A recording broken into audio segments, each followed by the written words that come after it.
Se tem uma empresa que está passando por uma crise pesada, é a Raizen, a gigante Raizen, a maior proprietária de terras rurais do país. Pós publicação do resultado, ela caiu mais de 12%. Está encostando no R$ 1 por ação, uma ação que lançou a IPO a R$ 7 há pouco tempo. O prejuízo está bem grande. Mas e aí, será que há alguma esperança para a Raizen? Vamos analisar aqui os números reportados pela empresa. Vem comigo. Salve, salve, investidor, como é que você está? E vamos falar da Raizen, que é uma empresa muito importante para o país. Há quem diga que é grande demais para quebrar. BTG Pactual detém recomendação de compra no papel, só que a ação nesse ano não para de cair e não é uma queda meramente especulativa, é que a coisa está bem feia. Mas será que é uma oportunidade, uma cilada? Vamos conversar sobre isso. Olha só, como eu falei, a ação caiu 12,5% em apenas um dia. E olha que no último mês já cai mais de 30% e no ano já cai 50%. Desde o IPO já acumula uma queda de 85%. Já abriu caindo.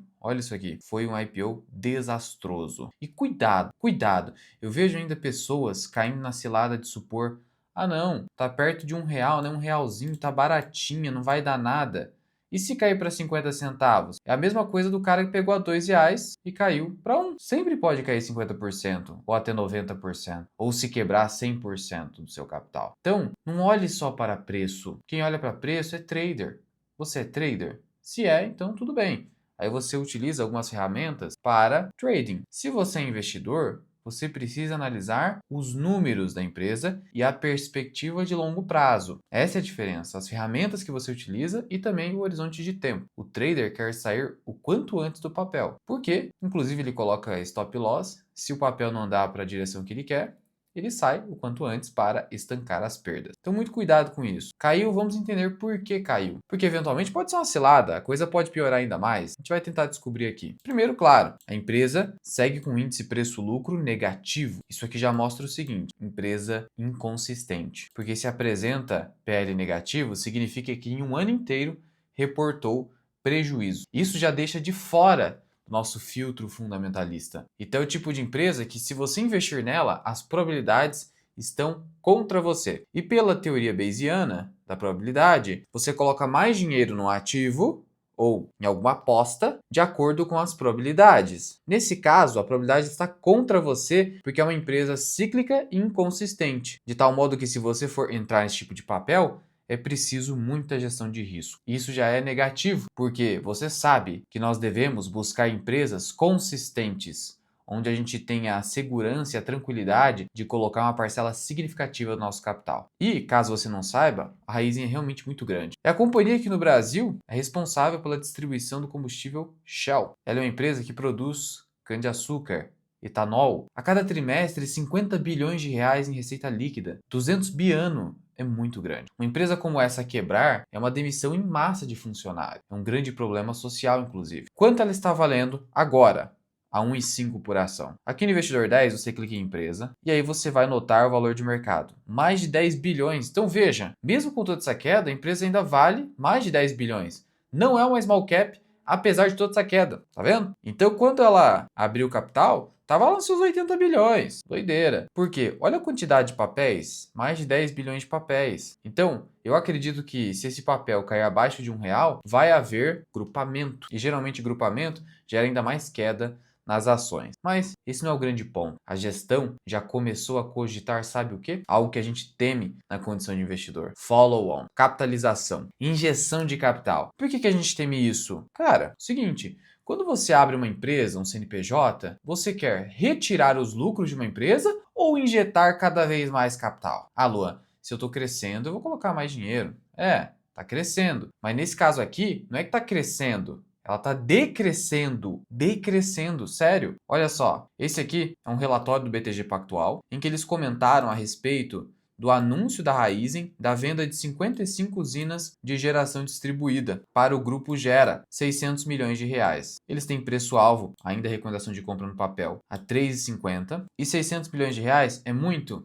Nada. A dívida da empresa líquida supera 40 bilhões de reais. Isso aqui é brincadeira de criança. Então, para saldar essa dívida ou controlá-la, é preciso ainda mais desinvestimento. Só que a gestão começou a pensar em injeção de capital. E os grandes investidores da Raízen são Cosan e Shell. Veja que a empresa ainda avalia a venda de usinas, mais usinas. E no último relatório financeiro do segundo trimestre, olha o que foi citado. A companhia e seus acionistas controladores estão avaliando ativamente uma potencial capitalização. As discussões estão em andamento. O CFO citou isso também, incluindo a possibilidade de um aporte de capital que poderá envolver os atuais ou novos acionistas. Follow on, meus amigos. Isso aqui é bastante ruim. Por quê? Porque vamos supor que você extraiu os lucros da empresa. E aí você é chamado para colocar mais dinheiro. Cara, no final das contas está devolvendo o lucro. Por isso que follow on gera queda no papel. Então você tem um cenário aqui de eventual follow on, resultados ruins que eu vou comentar um pouco e uma dívida que está assustadora, assustadora. Segundo o BTG, o custo líquido da dívida é de 1,6 bilhão no trimestre. Isso dá 6,2 bilhões anualizados. E aí eu te pergunto, qual é a geração de caixa da empresa hoje? A gente consegue ter uma noção a partir do último resultado trimestral. E o último resultado mostrou um potencial de geração de caixa de 1,9 bilhão. Mas com desinvestimentos, a tendência é essa capacidade de geração de caixa reduzir. Claro, né? Claro. Vamos lá. Se eu começo a vender ativos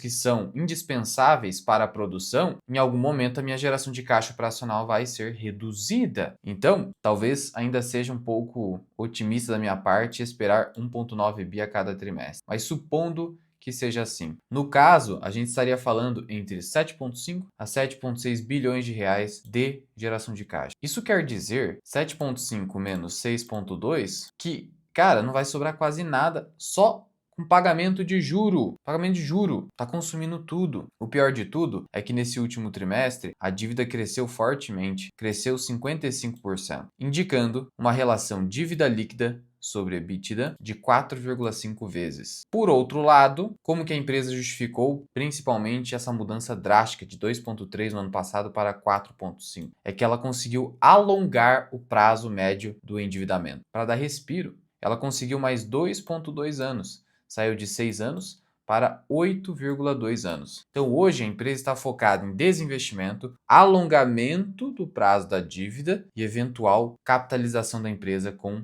dinheiro dos acionistas, já que dívida não dá mais. Uma hora, isso aqui não dá para ficar fazendo isso aqui toda hora, emitindo e rolando dívida. A empresa não é o governo que consegue ficar fazendo isso sem muitas consequências imediatas. Claro que a Cosan também sofreu, teve queda. Claro, né? Imagina a Cosan sendo chamada a aportar capital. Sem falar que esse prejuízo da Raízen, ela reportou prejuízo. Entra no balanço da Cosan por equivalência patrimonial. Olha só, no final das contas, a empresa aí fechou com prejuízo de 1,8 bilhão. Não está sobrando nada. Não bastasse isso, a receita líquida também caiu no período. Então veja que ela está tendo que desinvestir e teve queda na receita. Por quê? Basicamente, fator climático dificultando a área de cana-de-açúcar. Então a tempestade é perfeita. O setor está difícil, a dívida está de difícil controle. Esse é o pior momento para você vender ativos, porque como você está passando por necessidade, o comprador vai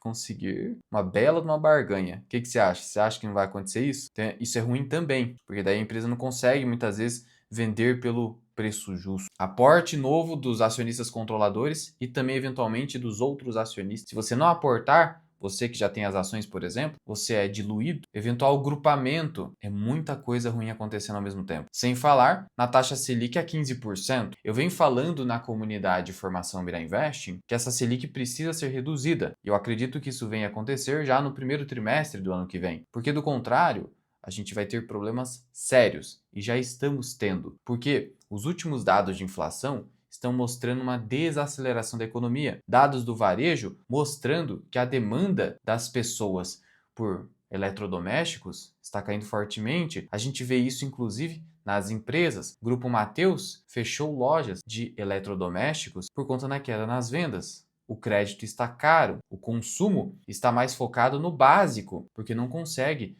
ir além do básico. E aí o custo da dívida ficou muito alto para a Raizen. Veja que ela explica o seguinte: o prejuízo vem do aumento das despesas financeiras, pagamento de juros, em razão do maior saldo de dívida. Ela aumentou dívida para fazer uma rolagem, aumentar o prazo de pagamento e da taxa média do CDI. E aí você poderia me perguntar: ah, Luan, peraí, então um grande gatilho aqui de alta é o CDI começar a cair junto com a Selic, né? Sim e não. Sabe por que não é tão simples assim? Porque grande parte da dívida da empresa não é CDI, não é Brasil, é moeda estrangeira. Sendo que o resultado de distribuição de combustíveis na Argentina também não foi bom. Mais uma... Tá difícil para a Raizen. Além do problema no país, ainda na Argentina. Mas olha só o detalhamento da dívida líquida. 45 bilhões de reais, quase 46 da dívida bruta, é moeda estrangeira. 17 bilhões é moeda local. Então, você imagina se a Selic permanece alta por mais tempo do que deveria para tentar alcançar a meta de inflação, pelo menos o teto da meta, 4,5% ao ano de IPCA, ao tempo em que você tem o dólar subindo. O que pode acontecer? Pode sim. Rapaz, agora vamos supor que o dólar começa a subir e a Selic cair. Mesmo assim, o cenário é ruim, porque a maior parte da dívida é estrangeira. Então, o fato da maior parcela da dívida ser estrangeira, isso é um grande problema, sendo que a empresa também gasta com derivativos para proteção. Nossa, a coisa está muito feia. E aí, olhando para o balanço patrimonial, o Buffett sempre nos lembra da importância de analisar o balanço patrimonial, até mais do que a DRE, que aqui é mais difícil de você fazer sacanagens com o acionista, com o minoritário. É importante a gente ver o seguinte, olha, veja, a receita líquida caiu e os estoques subiram. Isso é ruim. Então, o próprio operacional já está tendo dificuldade por conta do ciclo. A gente sabe, o ciclo do açúcar não é dos melhores no momento. Você está vendo isso com São Martinho, Jales, mas o caso da Raiz é muito pior. E aí, veja o seguinte, hoje, qual é o tamanho da dívida líquida? Hoje saltou para 49 bilhões. 49 bilhões. Tá. Então o que a gente tem? Caixa, 15 bilhões. Ali eu já estou falando da líquida. A bruta é muito maior. Então já tira isso aqui. Instrumentos financeiros derivativos. Aí eu poderia tirar. A gente cairia para 39, 38 bilhões. Contas a receber de clientes. Não dá para considerar isso aqui. Estoques, giro, impostos a recuperar, mesmo patamar do ano passado. E aí a gente vem para imobilizado. Venda de usinas está aqui. E aí eu te pergunto, hoje o tamanho do imobilizado, claro, pelo valor de custo, é o valor da dívida líquida descontada aqui o caixa e esses instrumentos financeiros derivativos. Então olha como a situação é preocupante. Dividendos a pagar, uma mixaria, né? Ridículo. E aí, claro, você chega a um patrimônio líquido de 16 bilhões. Por isso que a empresa está com PVP baixo. Hoje PVP de 0,66, mas não é para menos. E ela tem aqui outros créditos. É o que acaba sobrando aqui, ela não especifica, você tem que ir mais a fundo. Então o balanço também não é dos melhores, não tem tanta folga. Imobilizado é difícil. Como eu falei, hoje é o pior momento, o pessoal vai regaçar, vai querer comprar barato. E hoje é sempre importante não só olhar para o tamanho da dívida, você tem que olhar para o cronograma. E tá assim, 2025, 2026 tem que saldar 4 bi e meio. Aí você vai falar, até que é tranquilo, né? É, mas esse aqui é o principal, a amortização. Ainda tem o juro, por isso que é mais de 6 bi, como disse o BTG Pactual. E pro ano 5 tá pior. Então a coisa, rapaz, se não melhorar vai piorar.